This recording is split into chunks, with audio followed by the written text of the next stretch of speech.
Assalamualaikum warahmatullahi wabarakatuh. Alhamdulillahilladzi arsala rasulahu bil huda wa dinil haqq liyudhhirahu 'alad dini kulli wa kafa billahi syahida. Asyhadu an la ilaha illallah wahdahu la syarikalah wa asyhadu anna Muhammadan abduhu wa rasuluh la nabiyya wa rasula ba'dah, amma ba'du.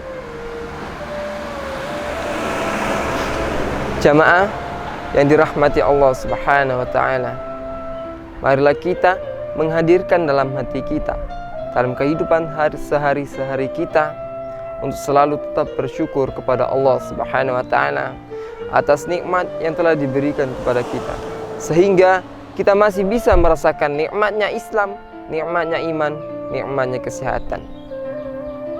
Salawat serta salam semoga tetap tercurah limpahkan kepada junjungan kita Nabi Allah, Nabi Muhammad sallallahu alaihi wasallam, yang mana beliau telah membawa Islam dari zaman kegelapan hingga zaman terang benderang. Dia telah membawa Islam dari zaman jahiliyah hingga zaman Islamiyah. Semoga kita diizinkan oleh Allah untuk mendapatkan syafaat beliau di yaumul akhir nanti. Amin ya rabbal alamin. Jamaah yang dirahmati Allah Subhanahu wa taala, berbicara tentang malu berarti kita berbicara tentang seseorang yang memiliki sifat malu. Tetapi kita lihat di zaman sekarang, di era global sekarang ini, apakah malu sudah terpunah? Apakah malu sudah terhapus di zaman ini? Hadirin yang dirahmati Allah Subhanahu wa taala, pada zaman ini kita lihat banyak sekali orang yang tidak memiliki malu. Mereka, para remaja, bahkan orang yang sudah tua, itu masih membuka auratnya, masih menebar-nebarkan aibnya, masih membuat maksiat bermajalela. Apakah seperti itu? Mereka tidak memiliki malu. Mereka tidak malu di depan orang ramai. Bahkan remaja-remaja perempuan yang menebar-nebarkan auratnya, yang menunjukkan struktur tubuhnya untuk memikat hati seorang lelaki. Apakah itu orang yang tidak memiliki malu? Jamaah yang dirahmati Allah Subhanahu wa taala, nauzubillahi min zalik. Sungguh kasihan, orangnya tua, orang tuanya juga malu, dia juga malu.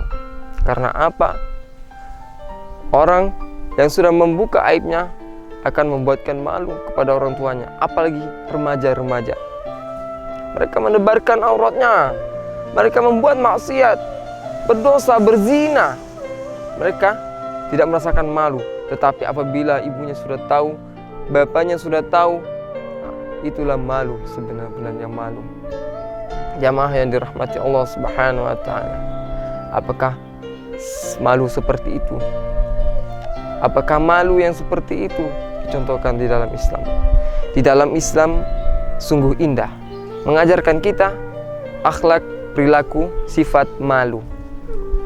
Malu yang kita hadirkan dalam diri kita, yang dianjurkan, dicontohkan di dalam Islam adalah malu apabila kita tidak beriman kepada Allah Subhanahu wa taala. Kita bermaksiat kepada Allah, kita berdosa kepada Allah, kita berzina, kita melakukan dosa besar. Itu kita harus malu. Karena apa? Jamaah, karena nanti di yaumul akhir kita akan diperlihatkan perbuatan-perbuatan kita, akan dibuka aib-aib kita. Di akhirat nanti akan diperlihatkan oleh orang-orang banyak sekali. Apakah kita tidak malu di saat itu? Maka seperti itu kita meningkatkan keimanan, ketakwaan kita kepada Allah Subhanahu wa taala, membuatkan diri kita itu malu akan membuat dosa kepada Allah Subhanahu wa taala, sehingga menimbulkan akhlak yang baik dalam hidup kita. Yang kedua, malulah apabila kita tuh tidak memiliki akhlak yang baik. Kita lihat pada zaman sekarang ini banyak sekali orang-orang yang sudah membuang jauh akhlak-akhlak yang baik, akhlak-akhlak yang dicontohkan oleh Rasulullah. Contohnya, apabila kita berbicara kepada orang lain, dengan tutur kata yang baik, dengan suara yang lemah lembut. Seperti itu yang dicontohkan oleh Rasulullah. Tapi sekarang kita lihat, saudara, sekarang kita lihat apakah ada seperti itu. Banyak sekali yang sudah membuang jauhkan peradaban seperti itu. Banyak sekali orang yang sudah membuang jauhkan akhlak seperti itu. Malulah kita apabila kita itu bicara di depan orang dengan berbicara yang buruk, yang kotor, sehingga menyakitkan hati orang lain. Malulah kita. Dengan adanya malu, menjadikan kita pribadi yang bermuhasabah diri, sehingga kita bisa memperbaiki diri kita. Kita mengetahui kesalahan-kesalahan kita, kita segera memperbaikinya. Yang ketiga, malulah kita apabila kita tidak berakhlak mulia. Malulah kita, malulah kita apabila kita tidak berprestasi. Prestasi apakah yang ditunjukkan saat ini? Banyak sekali orang yang sudah tua renta, bahkan remaja-remaja yang belum tahu ngaji, yang belum tahu sholat, bahkan hanya ikut-ikutan. Malulah kita seperti itu. Jamaah yang dirahmati Allah Subhanahu wa Ta'ala, kita lihat ada sosok dari Arab, yaitu yang bernama Syekh Jihad.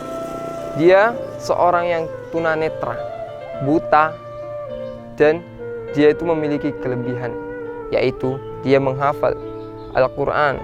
Bahkan dia bisa disebut dengan Al-Quran yang berjalan. Dia menghafal hadis-hadis, sunnah-sunnah Rasulullah SAW. Dia seorang yang tunanetra, yang memiliki keterbatasan. Kita lihat diri kita, saudara-saudara. Kita lihat diri kita. Apakah kita memiliki kecacatan? Apakah kita tidak sempurna? Masya Allah, kita sudah cukup sempurna di mata Allah. Kita sudah cukup sempurna di mata manusia ini untuk kita berprestasi. Jadi kita sudah memiliki kesempurnaannya, itu sudah bisa melihat, sudah bisa mendengar, sudah bisa berbicara. Ini sudah menjadi modal untuk kita berprestasi. Kita malu, menghadirkan sifat malu. Malu apabila kita itu tidak bisa sholat, tidak bisa baca Al-Quran, dan tidak bisa beribadah yang lainnya. Dengan adanya malu, menjadikan kita pribadi yang selalu memperbaiki diri kita, selalu mendekatkan diri kita kepada Allah Subhanahu wa Ta'ala. Semoga kita menjadi orang yang selalu menanamkan sifat malu dalam diri kita setiap hari. Mungkin cukup sekian yang saya dapat sampaikan. Kurang lebihnya saya mohon maaf. Sesungguhnya kebenaran hanyalah datangnya dari Allah, dan kesalahan datangnya dari diri saya sendiri. Billahi taufik wal hidayah. Wassalamualaikum warahmatullahi wabarakatuh.